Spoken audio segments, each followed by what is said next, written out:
Dahil nasa mga pulisiya mo at desisyon mo ang kinabukasan ng kabataan at ng bansa. Kaya yung pagsasabi na hindi mahalaga ang drug test sa aking kapasidad at abilidad na mamuno is tantamount to betrayal of public trust. Dahil kailangan malaman ng taong bayan na nasa ayos ang iyong decision making.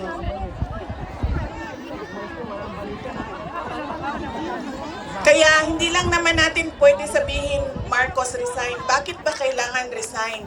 Dahil hindi mo pinapakita sa taong bayan na maayos kang mag-isip at kaya mo ang mamuno.